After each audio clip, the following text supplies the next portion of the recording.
Chapter 19. Helsingør, Denmark, September 8th. Even before the arrival of the German army, the old port of Helsingør was a quiet city. At war, the day-by-day life of the city went on, but after dark, Helsingør was absent the spark that conquest stole from so many places. Celebrations were not unheard of, but under the watchful eye of the occupying German forces, they were muted at best. It was a clear night and cold. The sky sparkled as though the stars themselves were frozen, and across the oranging channel that separated Denmark from Sweden, lights could be seen burning in the night. To the people of Helsingør, looking out across the water, it might seem that those warm lights were a beacon, a declaration that there was a refuge, a sanctuary from the cruel fists of Nazi Germany. In truth, those lights were a taunting lure, inspiring fantasy, for Helsingør's sister city, Sweden's Helsingborg, lay across waters prowled by German ships and submarines. There was nowhere to run. For a human.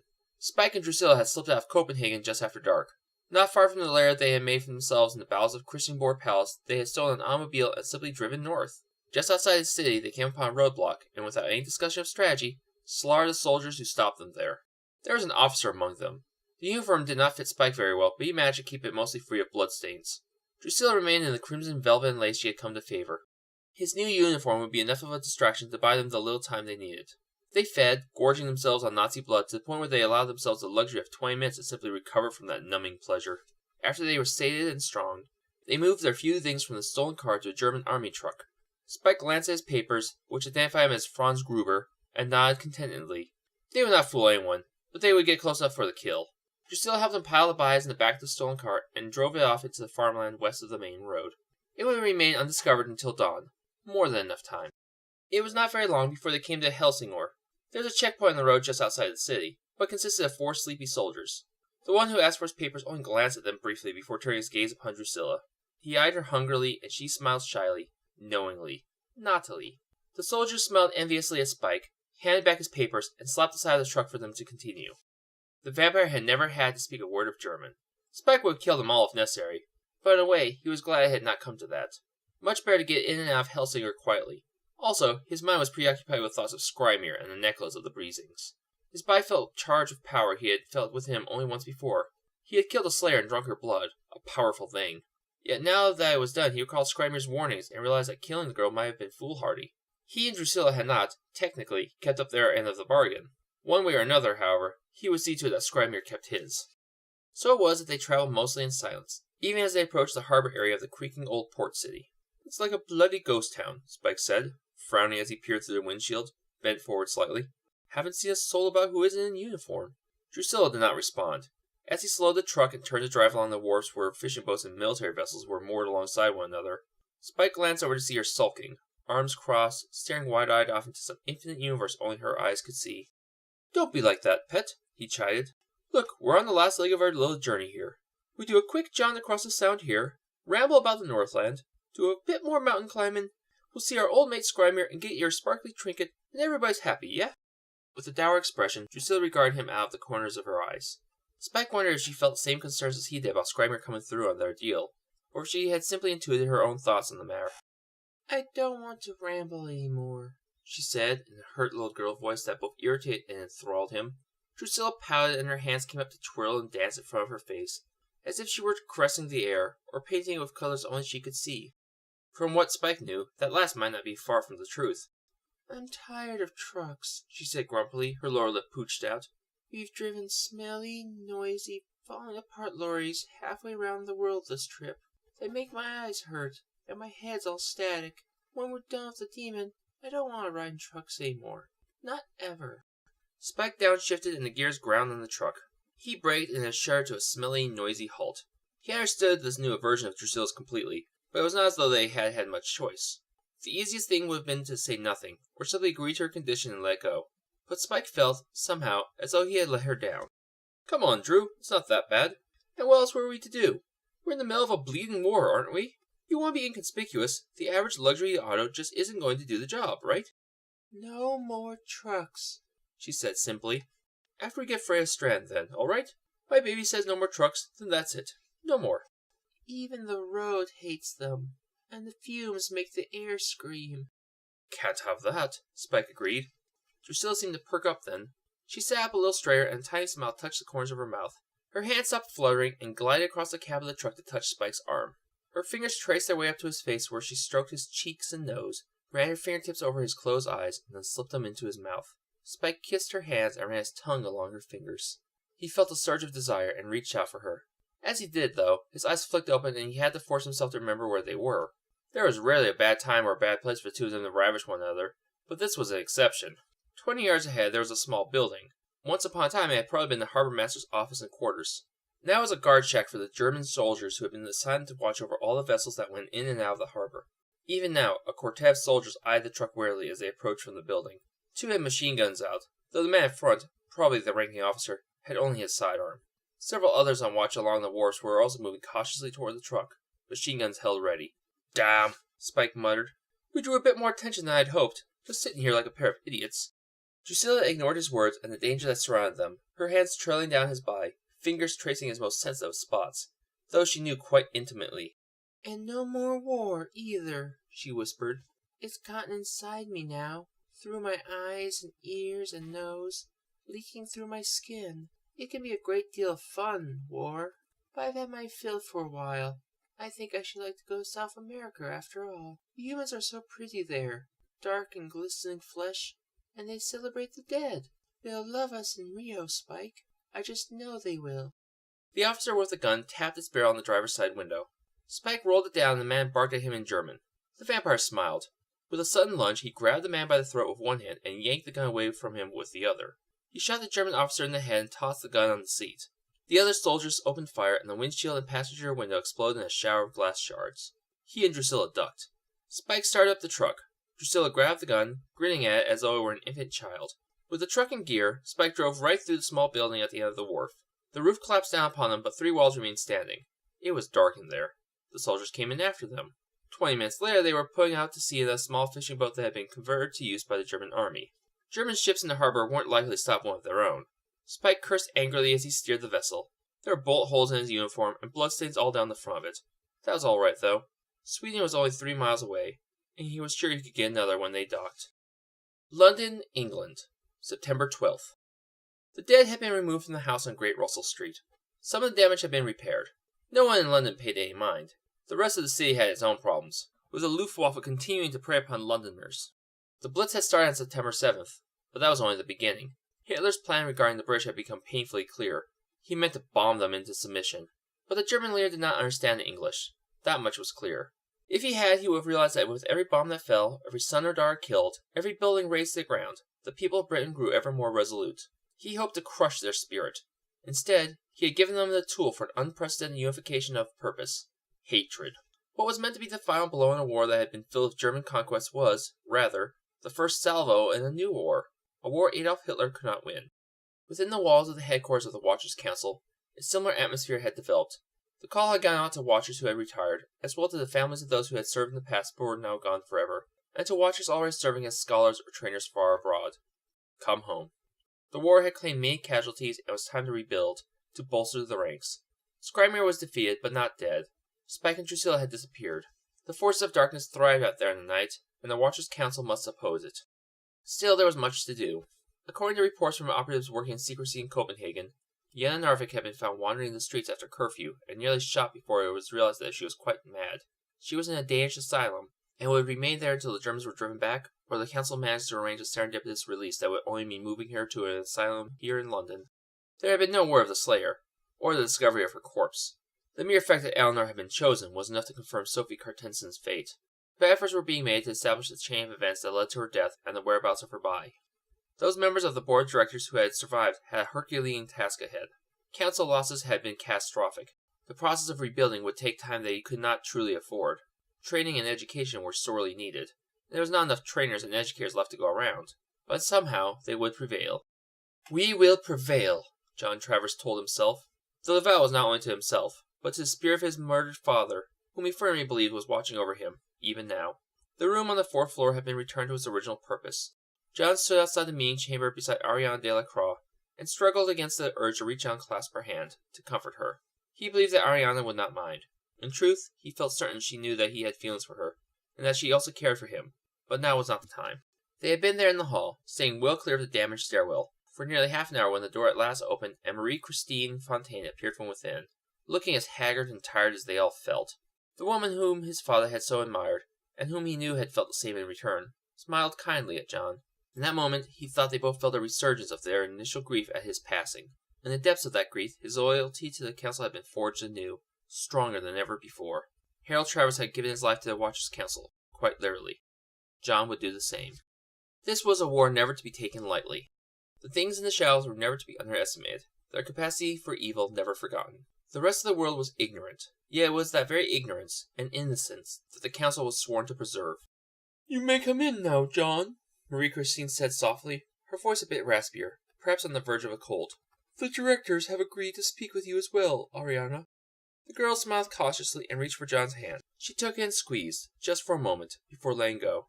Marie-Christine clearly noticed, but if she thought there was any impropriety in the gesture, she gave no sign of it. John stood aside to let Ariana precede him into the meeting room. The window had been repaired, and he was glad. He had no desire to be reminded any further of the horrors that had taken place in that building or that particular room, and even less interest in recalling the demon's escape.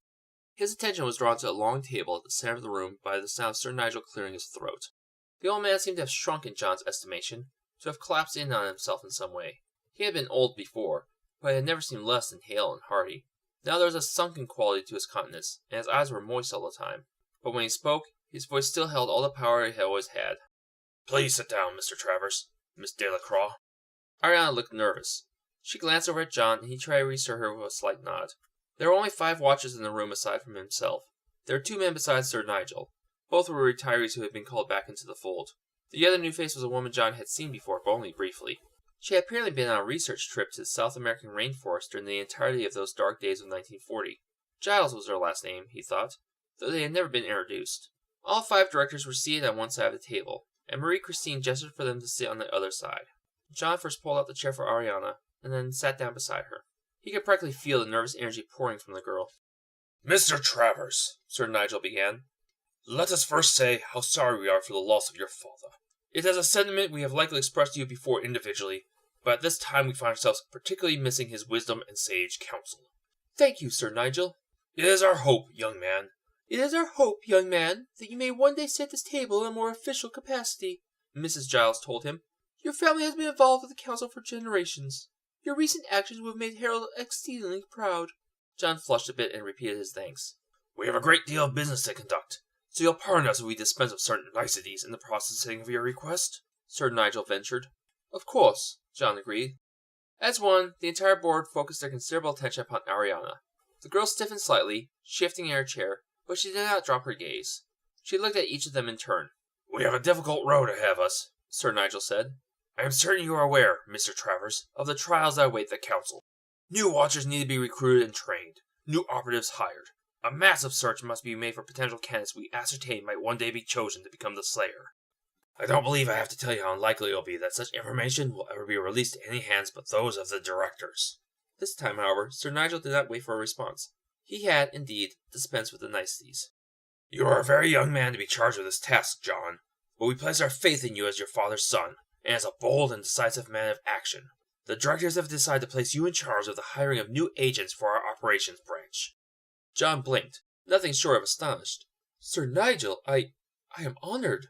But are you certain that this is—" "We would not have given you the assignment if we were not confident of your abilities," the old man interrupted. Then his gaze turned to Ariana. "The situation regarding Miss Delacroix is less clear." Ariana pursed her lips, a bit angry, a bit defiant, but she said nothing. "Your watcher is dead, Miss Delacroix. We are sorry for that loss, yours and the council's. We are also grateful for your exemplary performance in the fight to repel the invasion by Skrymir and his Nidavellir minions. You may not have been chosen, but you acquitted yourself as well as any Slayer might have hoped to in that battle." "Thank you, sir," Ariana said. Her voice shook, and John wanted to touch her arm, just to steady her, but he knew it would not be appropriate. Not in front of the directors. Particularly not now. Sir Nigel sat forward, frowning as he studied her. "Am I to understand, from Mr. Travers' written report, that you want to become a watcher?" "Yes, sir," Ariana said immediately, happily. "It is my fondest wish. But you are still a potential candidate.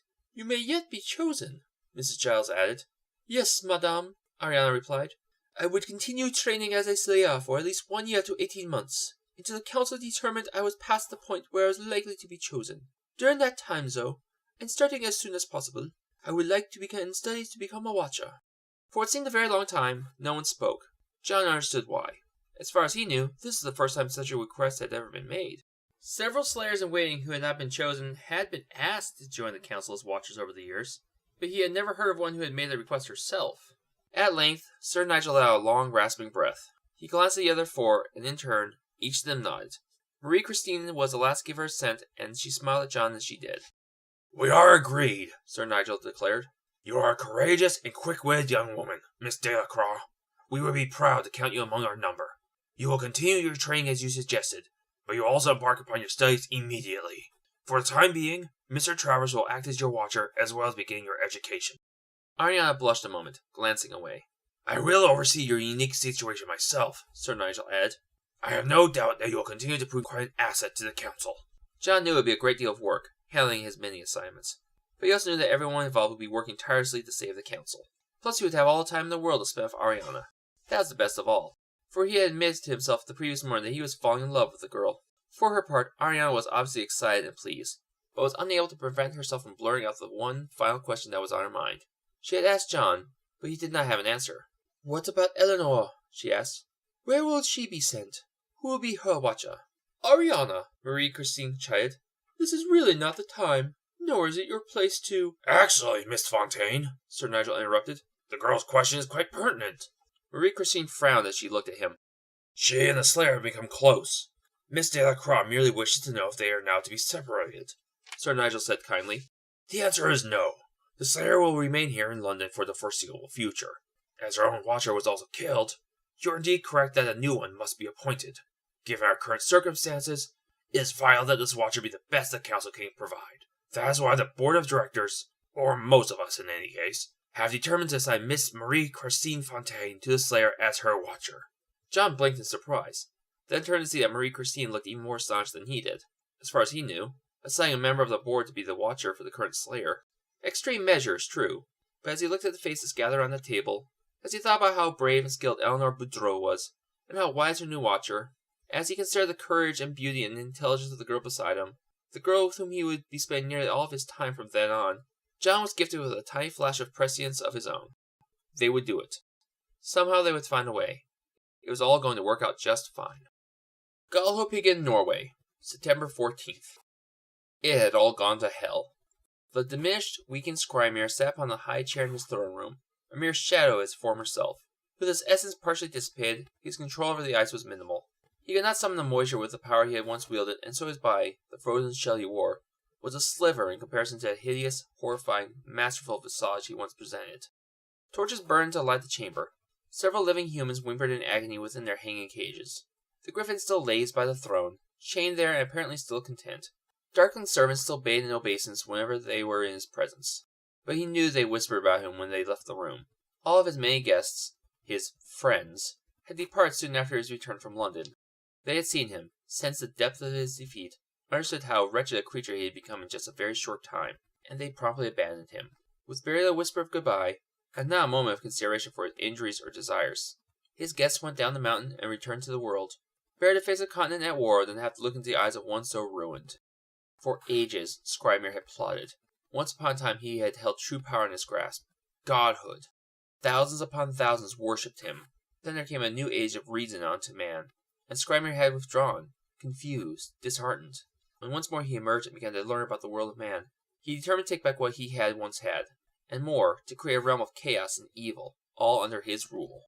It required centuries of observation, the building of a network of advisors and observers, agents of darkness abroad in the human world, and the creation of an elite personal guard.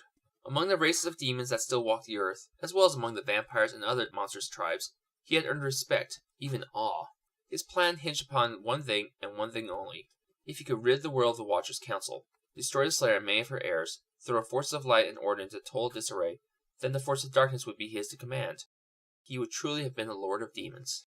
Now he was nothing. A pitiful recluse, broken and battered, given an ignominious defeat by the council, by the Slayer, and by a young human girl with no real power whatsoever. His Nidavellir were wiped out, slaughtered by the human mage who had lived long past his time.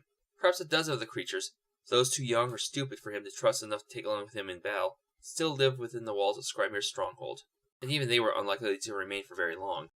Only the Darklings would remain faithful, And then only because the live, deadly servants had nowhere else to go and no awareness of any life except catering to the needs of their lord. Someday, far in the future, he might find within himself the strength to rebuild. Patience had always been among his greatest accents, along with cunning. This time, however, it seemed that Scrimer's cunning had failed him, as had his patience. He had made a grievous error, thinking that he might speed up his plan by utilizing the vampires who had appeared upon his doorstep half a year before. It had seemed propitious at the time, a perfect opportunity. Ironic, he thought, that only at the end would his patience fail him. It was not that Spike and Drusilla killed the Slayer. That had been his intention all along. It was simply that they killed her too soon. Timing was everything. In this case, it was a timing that had devastated his plans and nearly cost him his life. There in the half-life, with the sound of the snoring griffin and the groans of the suffering humans for company, Scrimer enveloped himself in his thoughts, his regrets, and the seeds that would become his plans for the future. When the trio of darklings slipped into the chamber and approached, eyes downcast, then dropped to their knees before him, Scrimer frowned. With a low rumble to his voice, an echo of the power he once had, he bade them stand and speak their minds. "My lord," said one, his voice like the shush of snow and ice rolling down a mountain, just before an ambulance. "You have visitors." The other two flinched, and Scrimer realized they had chosen the third to speak. He put itself in the way of his anger, and angry he was, but not at them. "They dare?" Scrimer asked, quivering with rage. Though it shot sharp jolts of pain through him, the demon began to absorb the ice around him, growing larger and more deadly. Small horns grew in size upon his forehead. His icy fangs lengthened, and Scrimer cringed in agony as the effort took its toll. He looked more formidable, but he could barely stand. Only fury drove him on. "After what they cost me, after breaking our bargain, they dare ask for an audience?" the demon snarled. The darkling shuddered, eyes still downcast. Scrimer's eyes widened as he looked at his servants and realized the truth. Alarmed, he looked around the room. "An audience?" Spike asked incredulously, stepping out of the darkness of the tunnels off to the right, with Drusilla just behind him. "Who do you think we are, you silly git? The bloody King of England?" Drusilla, resplendent in fine crimson velvet, slipped up beside her lover and eyed Scrimer dangerously. "I've come for what's mine," she said. "My birthday's long past, and I want my present." The beautiful vampire girl's features changed then, to the hideous visage of the demon within her. She tilted her head to one side and smiled grotesquely. "Now,"